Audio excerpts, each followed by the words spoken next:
Ayun mga insan, ang mahiwagang timba at saka ang nag-iisang rad.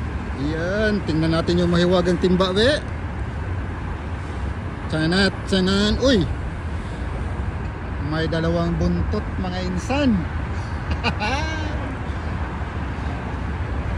Dalawang buntot mga insan. Alam na this. Oh ha?